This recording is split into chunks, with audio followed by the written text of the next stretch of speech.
We may not be able to necessarily fix the fact that there are biases with regards to the algorithms, with the technologies. We don't know what's coming, but we do know that we do need to develop the things that make us uniquely human that will actually help us to solve the problems that are coming as a result of the technology. Hey there, and welcome to the Tribe of Leaders podcast. I'm your host, Emmy Kirshner. I'm a serial entrepreneur, investor, and business coach for ambitious women who are boldly taking their business to the next level.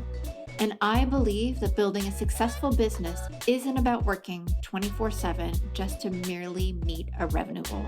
What it does take is a unique blend of dedication to purpose, courageous action, and frequently sheer will to overcome the odds that lead to meaningful impact and experiencing a life well lived. In each episode, you'll get to know the women and men who are unafraid to put it all on the line as they share the stories of success and failure that have made them incredible leaders and the magic they gift the world with. As you're listening, and I hope finding value, don't forget to share the Tribe of Leaders podcast with all of your other entrepreneurial friends and to follow us wherever you're listening to this podcast. Hey, Tribe. If you've watched any of my Instagram reels in the last couple of weeks, you know I've been on this whole crusade about women breaking the rules, building bigger businesses, really living into your dreams and not letting anything stop you. And today's guest, Charlie Oliver, has done exactly that. She is, I'm going to say, one of the most dynamic and brilliant women that I have met. And when you hear her story, you're going to hear about one moment was really the catalyst for her starting her first business, but how she's taken on new challenges and continued to question the status quo and disrupt industries beyond measure. And we dive into all things technology related, AI, virtual reality, self-driving cars, et cetera, et cetera. And the conversation was really interesting because while I try to keep abreast of everything that's going on, obviously, there was a lot of stuff that she talked about that I haven't really paid attention to. And maybe this will be new information for you, maybe it won't. But the one thing that was my big takeaway, and I hope will be yours as well, is to be curious, right? Like the way we can make change is to really educate ourselves, not just on the one thing or the one from the one source that we is our go-to, place for information, but look for differing opinions and understand them, not just judge them. So, with that, we're going to dive into the interview right now. And I hope you love this as much as I do. Hey, Charlie, I'm so super excited to have you here.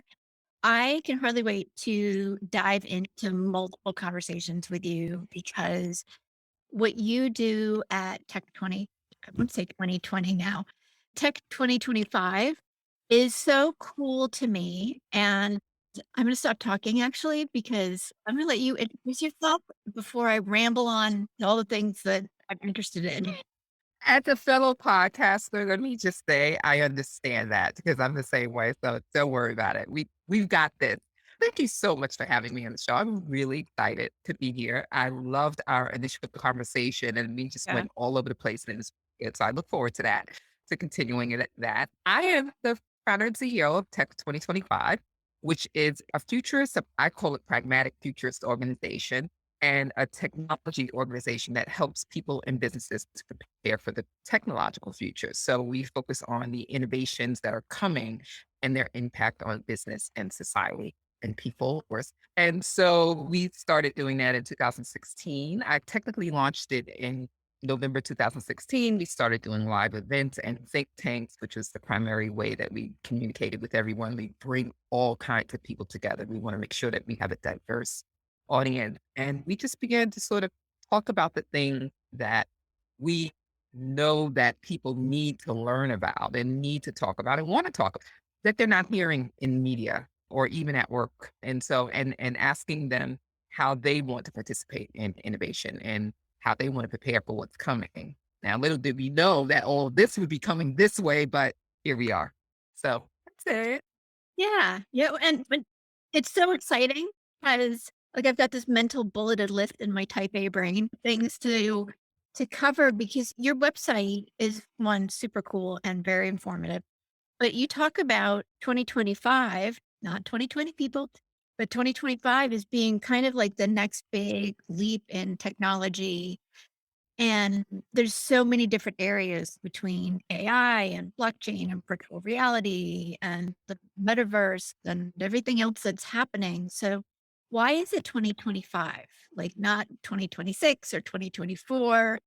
That is a great question, Yeah. and I will tell you that the so in 2016, I began there's 2 things that happened that made me go, "Okay, we something's gotta change." Actually, 3 things that happened. In 2016, I started hearing real sort of concern from clients, and this is clients of Surface Media, which is my 2nd company that I've Mm, had since 2009, and I deal a lot with enterprise companies and executive management teams and, sort of helping them to understand some of the trends and innovations that are coming.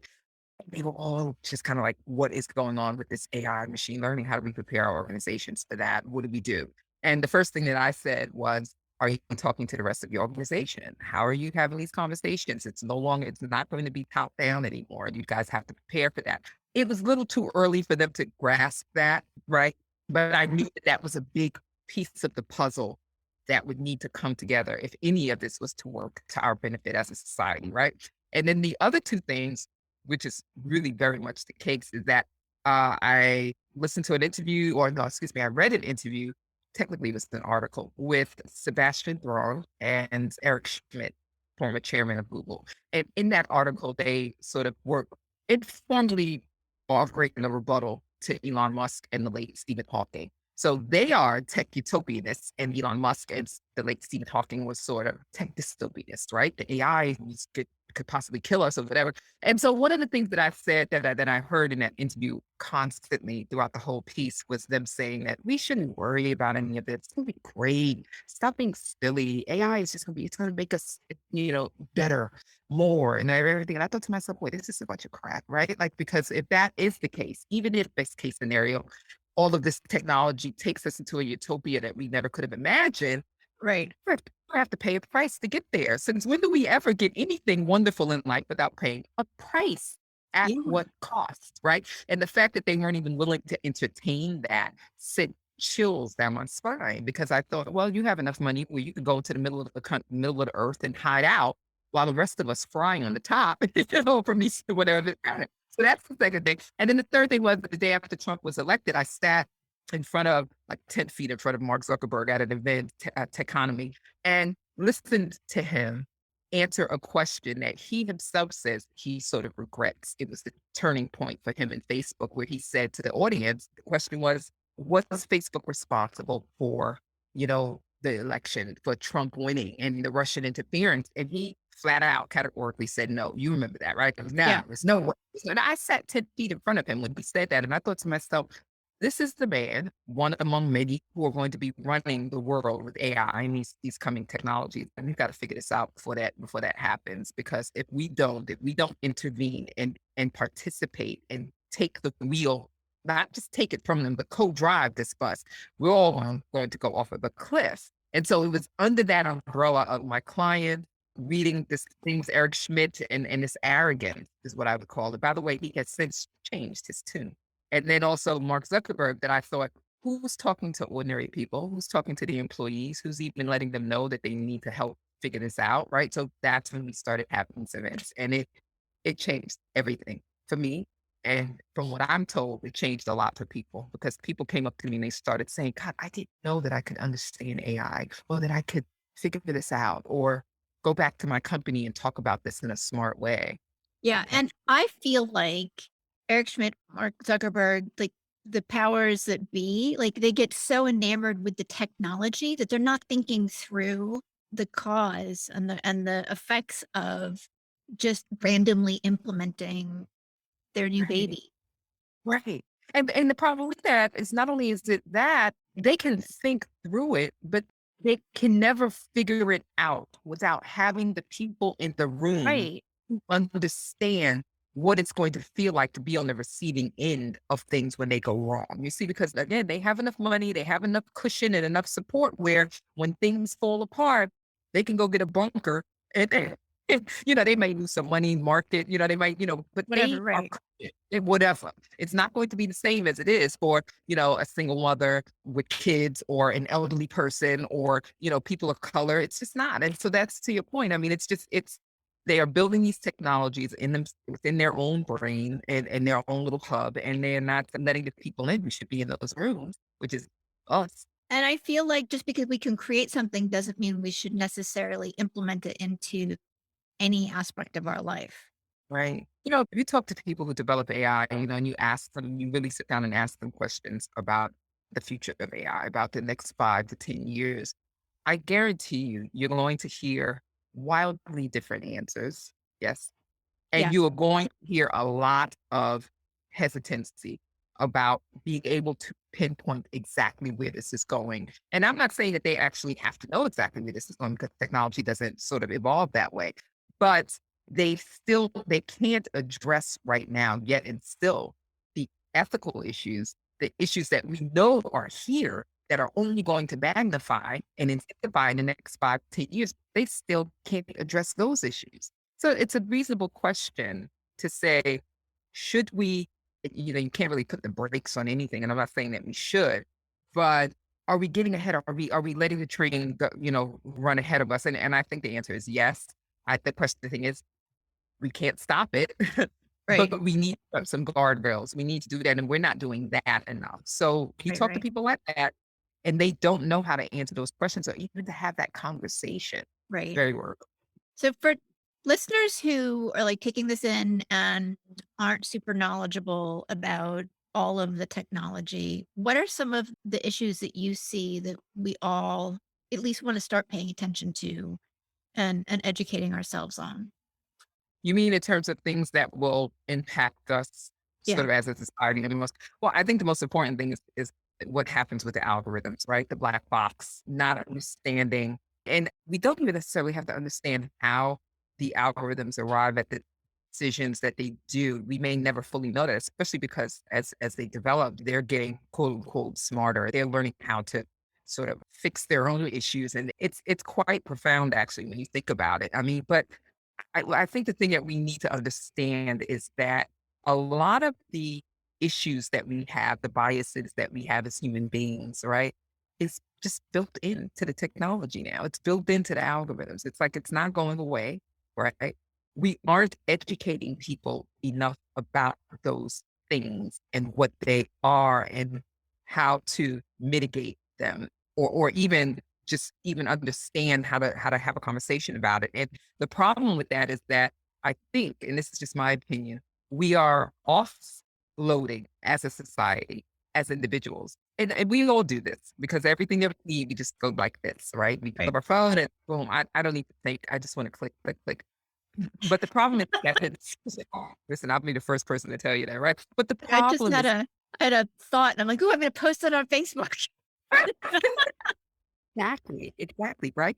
And it's listen, we're all I mean, this is not even a judgment. It's just a fact that we are, as a society, entirely and wholly agreeing to offload with our decision making to algorithms, which we are doing, which is fine. There's two problems with that, though. There's a lot of potential, but there's two big problems, right? Number one is that I think it unfortunately, in a lot of ways, challenges or minimizes our cognitive ability, right? Mhm. We no longer think through problems the way we used to. You ask a 15-year-old Correct. or a world, right? Right? You ask them to think through a problem, simple problem. You don't go, just A, B, and D. What is that? What is that? And they'll go, what? Right? The other thing is that you cannot allow that to happen and not consciously and strategically and intentionally develop the parts of our human brain, of our humanity that we should be developing as we offset or offload some of those cognitive functions. So if the technology is becoming more autonomous, right, and we have automation now, we're sort of pushing off those functions. Right. We should be investing more in our creativity. We should be investing more in understanding how to work with and understand our higher order thinking, our own intuition, and we're not doing that. That I think is the problem. Because if we begin to develop the things that we, especially in Western society, have thought have been like our intuition, and some people would say our spirituality and other things, creativity, period. If we don't begin to really embrace and develop that really right now. I mean, in ways that we never have before. I'm talking Mhm. about in a modern way, along with the technology that we will lose. We will lose. Okay. So I guess what I'm saying is that we may not be able to necessarily fix the fact that there are biases with regards to the algorithms with the technologies. We don't know what's coming, but we do know that we do need to develop the things that make us uniquely human that will actually help us to solve the problems that are coming as a result of the technology. Does that Yeah. make sense? Yes, absolutely. And I'm always curious, just in my own life and what, because I know it's different for everybody, but that balance of technology and not. So, like, I try to do digital detoxes periodically. So, each a day, no social for a day or two, just so I'm disconnected and I'm not in that constant, oh, let me check my phone every 2 seconds. Right. Oh, it's it like I don't. It's interesting. I do the same. I find myself more now than ever just being, and a lot of that has to do with the fact that every time you pick up your phone, you're seeing something. It's like, oh, we're with another war. What are we doing now? It's just that what's happening in the world is so intense. It's Yeah. swinging wildly. It's like there are days when I just don't want to pick up the phone. Well, and Because I there's so much of it, right? Like 50 years ago, right? Like stuff, as many things may have been going on, but you weren't as well informed about half of them. see, and that's the thing in 2016 when I started talking about Tech 2025. And I did this at Economy, which is a quarterly, at that time, it was a quarterly magazine and a tech event, annual tech event for C suite executives. But, one of the things that I said and why, I don't even think I ever answered why Tech 2025. I apologize. I sort of went off on a tangent, but Right. at that point, right, I came to the realization, and I will never forget this because I was sitting in my house. I was like eating cereal, having one of these like duh moments, nothing particularly amazing happening in my life at that moment. I was just eating.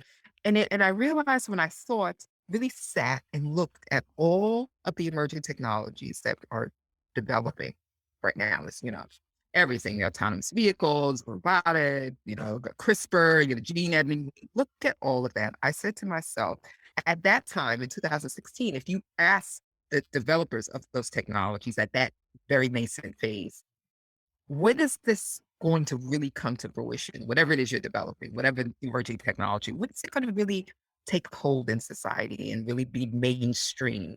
Now, entrepreneurs tend to be very, optimistic. It's going to happen in 5 years or whatever. But for the most part, yeah, right. For the Yeah. most part, they would say, Yesterday is what I like to say. correct. Any day now. Any day now. It goes But past my head. that's the thing. And so, at that time, you would hear from them a lot, 5 to 10 years, 5 to 10 years. And I thought to myself, "Now I'm hearing this from all of them, probably because they really have no idea, right? But that's the best case. That's their goal. You have all these technologies happening at the same time, developing together. No one talked about the fact that, these technologies are developing. Nothing is developing in a silo.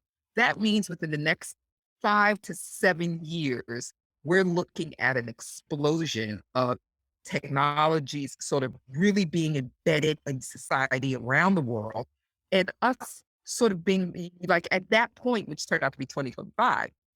I said, at that point, if you aren't in a particular place in your life with regards to understanding and embracing and really being comfortable with technology, whether you're an executive, you're running an organization, or you're an individual or student, if you have not upskilled your thinking and your way of looking at the world to be in line with where that world is going to be in 2025, it's a wrap. And I know that sounds really kind of that, but it's true. I felt like, it's a train pulling out of a station, and right now, what I would tell the audiences when we did live events, I would say the window of opportunity is wide open, but you need to look at 2025 as a sort of a deadline. I don't Right, want to right. say that. That's how I would say.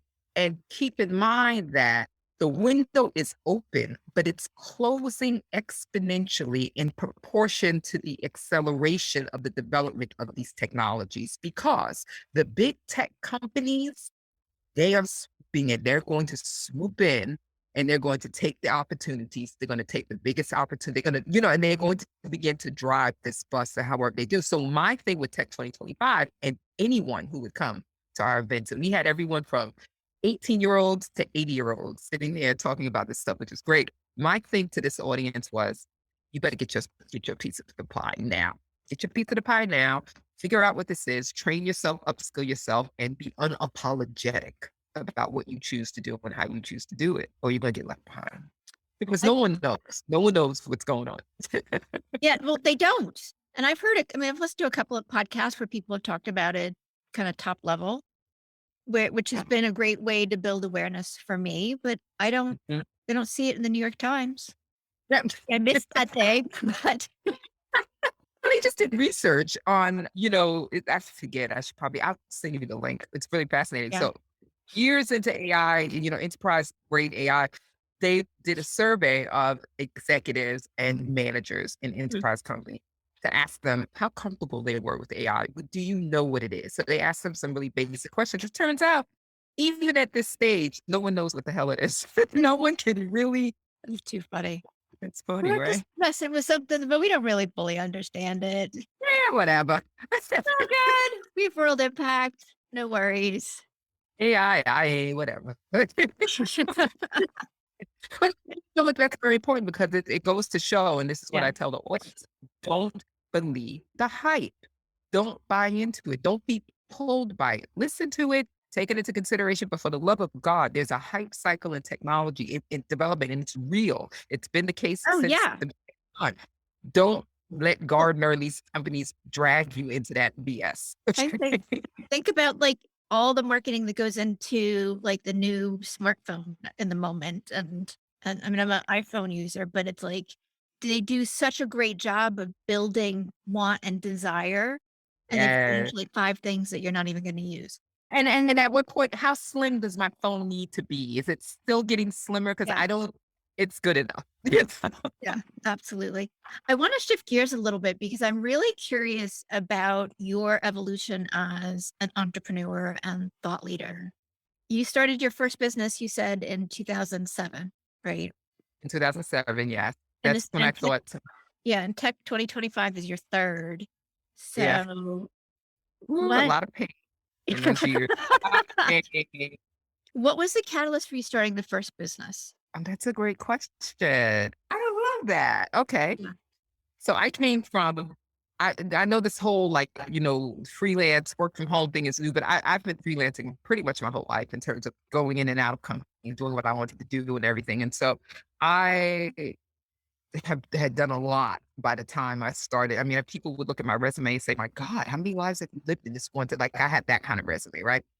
And so I decided in 2007, and this was God, this is so long ago. It's like YouTube had just launched or whatever.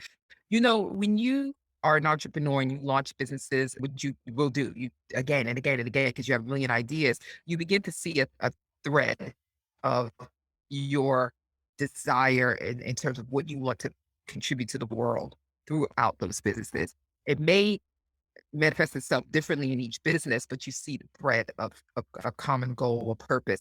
And that business, I would tell you, excuse me, what really made me think I can do this and that I must do this was it was actually 2008 when it was the presidential election, Barack Obama and McCain, lifetime ago. And, I met someone, she was really cool. I knew her for a few months and she came up to me, Catherine Bevel Jones, and she said, no, the dynamic, incredibly talented woman, producer, Broadway producer, she's brilliant. She came up to me, she said to me, I don't know if you remember, but at that time, everyone was very emotional and angry or just like over that election. And she came to me and she said, we need to do something to give women across America a voice in this election because everyone is listening to Sarah Palin and no one is listening to ordinary women that are. So I said, okay, what do you think? She said, I know, right? And that was true. It's like, remember Sarah Palin was like an explosion, man. She just sucked up all the oxygen. It was incredible. So I said, yeah. She said, Charlie, let's do a webinar online. Mind you, YouTube had only been up for a year. There was no such thing, right? The online video was just getting going. She said, let's do a 24-hour, whatever, webinar where we just let women, we read letters from women across the country. And these are letters sent in about this thing, about the election, and women who were writing in and emails and saying, this is how I feel. And we just read them. We let people come in and read we did that, and let me tell you something. It trended on Twitter, and back then on Twitter, the trending topics were on the top of the screen. It trended. We had reporters come in, and we were able to give women a voice, and it was on the web video, and there was nothing more and people were just coming in, and they were reading these letters from women across the country on camera to, like, nowhere. There was just and so that is, I will say, for me, that was the moment when I said, "Oh, hell yeah, I have got to do this. If I can create a startup or create a business that gives and empowers ordinary people to have a voice, then let's do it." And so I launched Art of Talk TV, which was an online web video website for letting people create their own, like, mini talk shows. Way too early. This is too early to do that. But that was the gist of it. It was like you can have your own, like, 20-minute talk show on our site and just curate a conversation. But the problem is it was too early for that. And then the market crashed, whatever. But anyway, I have been thinking about that. But that event, that whole process of doing that, we called it a women response to Sarah Palin. It isn't until you see how the technology and the platforms can change people's lives for the better, or at least give them a voice, that it really moves me, that it made me think, this is it. This is powerful. And it was hard. It was hard as hell because the technology was so new. We didn't have it. It was Oh, there. yeah. Yeah. It was hard. It was like, what is going on? But it was exciting. And the tagline for or the tagline for my startup, Art Talk TV, was be heard, right? It's like, be heard. Like, everybody can have a voice now, be heard, right? And that has stayed in terms of that being the theme of a lot of all of my work since then. Was So so amazing. well, it's not all angelic. Let me just tell you, sometimes I'm like, I just wanna everybody just shut your mouth. It's just Share with me because I know the audience loves when people share like one of their big challenges because I always get the feedback of, oh, I'm so glad somebody said, A, B, and C because I'm like right there now, or I just experienced that. So what was one of the big challenges that you learned the most from?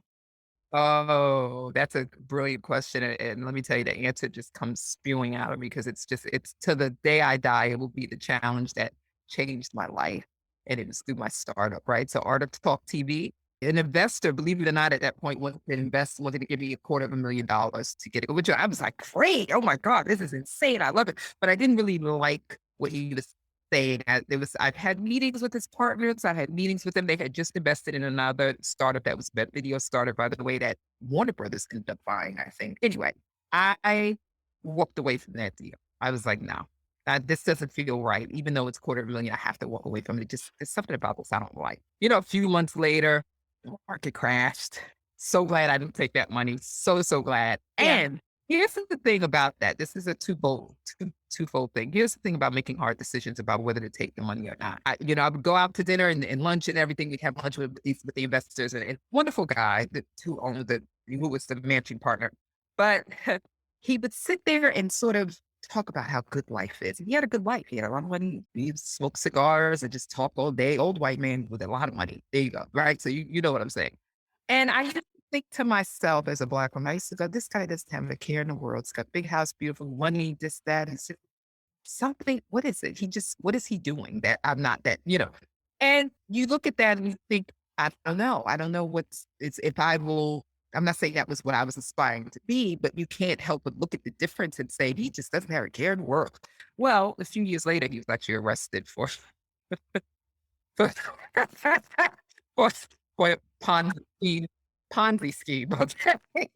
So, so not only was I glad that I listened to my voice that said, don't you dare take that money, number one, but I was also glad that I looked at him and thought, why is his life so good? What's going on? That's not to say he couldn't have been a legitimately good life but he Right, right. didn't. He was stealing from people, right? Yeah. So just get to the bottom line here about what really changed me and how that contributed to it. When my company went under, the market crashed and everybody had a hard time. And I had to tell my whole staff I had to fire, like let them go. I had to fire them. And I've never felt like such a failure in my life. They don't prepare you. When I say they, the world, yes, does not prepare you for failure as an entrepreneur, which is distinctly different than failing in any other realm because you put more when you're an entrepreneur, I'm not saying it's, you just put so much of yourself into it. And I wanted so much for this to happen because I sold people on that dream as well. And they tied their dreams to mine and I wanted their dreams to come true. It didn't occur to me that if I fail, that means that I've let them down. And I could not handle that. That was so depressing for me that I fell into a depression. I became homeless temporarily. I became homeless. I thought I wanted to give up on life, but it turns out that I just needed to sort of figure out who I was trying to be, who I was becoming, right? And it was that was the line of demarcation in my life that told me who I am really versus who I thought I was, right? So yeah, that was the hardest thing was realizing the hardest part about being an entrepreneur is not letting yourself down. It's letting other people down, Yeah. you know? Yeah. Because it's I mean, you're carrying, I think, at least for me, you're carrying, like, the responsibility of the all with you all the time, and when things start, like, not working, that gets even heavier. Exactly. Yeah. Exactly. It's multiplied because, you got everything on you, and this is I just did not expect that, and let me just say that Americans in particular, we're very arrogant, which is a given, we all know that, right? We're very arrogant, we think we can do everything. It's like, whereas Europeans, their sort of culture is one of caution, they're risk averse, they're very, we're very much like the cowboys. We're like, "Woo, we can make it, I could do it, and multi-million-dollar business," and I was no different. I didn't think that that was the case, but let me tell you, when I launched my first startup, my thinking I was very arrogant. I just thought to myself, well, what? What's going to happen? How can it not? It's a brilliant idea. What's the problem? Right? Like, that kind of arrogance, like not even making preparations for the possibility of what can go wrong. And that's what I mean about not being prepared for failure is that you should be somewhat prepared for the possibility of failure and understand what that will look like to some degree. Can't understand it, but I was so arrogant. I was like, "Eh," and that was because I rocked the first part of my life the way that I want, that I didn't have any, Yeah. you What did you do differently then in starting the second company now that you've had this experience? Because you didn't let that oh, stop you from building 2 more businesses. oh, I did, yeah, glut for punishment. Thank you. As entrepreneurs are definitely gluttons for punishment. Well, I tell you what I did. Yeah, right. Aren't we? We're crazy. I will tell you that's when I was homeless. After I thought I was giving up. I was like, I give up. And plus, the market crashed. Everybody was losing their minds. I was like, I can't do this anymore. I hate it. I give up. I thought I was giving up, but what I was doing was I was giving up on who I believed I was. That was no longer serving my purpose and my function moving forward. Right. So that was my way of letting go. So when I was quote unquote homeless, trying to figure things out. That is the question that I had to ask myself and answer while I was homeless before I could even build the next business. So I immediately started, even as I was homeless, I had my laptop and I was like working, I was building websites, I was trying to, I never stopped, which is this goes to show you how crazy you are. I was homeless and I was still hustling. I was like, okay, da, da, da, da. What I did differently was I didn't subscribe to other people's idea of what a successful startup should look like. I did that with Art of Talk TV. I followed this mold, which turns out to be a mold for a very narrow set of people, young white guys. They get in, they Right. do this, they build a huge team, take on money, take on debt, whatever you have to do, and then just blow up into a multi-million-dollar company. I realized, I don't want any of that. I don't want all of that. Maybe some of it. I don't want a big team. I don't want to I realized very quickly what I don't want. And I let that lead me as much as focusing on what I do want. So that balance helped me to keep from making the same mistakes. Like, no, I don't need to have a conversation about taking on money. I'm not interested. I'm not interested in taking on money right now. I just want to gradually build my business. It doesn't have to blow up. I don't need a super expansion in 5 months. I'm good. Right. And so that's the hardest part. That was the hardest part because it requires you to say no to a lot of things that you previously thought you had to say yes to in order to succeed. Yeah, yeah. Mm. And, I've done that, right? Like, Yeah. in my business, there's been times where I'm like, "Oh, if I just followed this model, it'll totally work for me." And then I'm Right. doing it and I'm like, "I don't even like this. Like, I don't even buy this stuff. Why am I offering something that I don't wanna buy?" Right. And that's when it goes out the window, like, lickety splits. Right. Right. I can't agree more. It's fascinating. It's Yeah, fascinating. yeah, absolutely. Yeah. We're not prepared for that. We're not really buying into a lot of it's hard now. I don't know. You have a lot of people now who are trying to figure out their lives. We have the great resignation, we have freelancing and all this, so many different ways that you create your life. And, you just kind of have to wonder what's going to happen in the next few years. Yeah, yeah.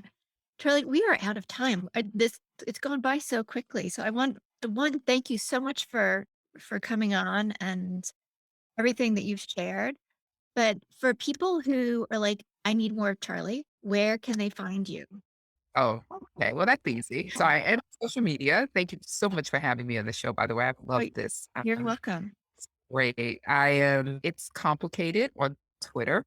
It's my handle, just two words. It's complicated. And I'm obviously on Instagram. I'll give you the links to that. LinkedIn. LinkedIn is the place to catch me, even though it's kind of like and yeah, everyone's like, it's just again one of these things where it's like, oh, okay, we have to use it because what else are we going to use, right?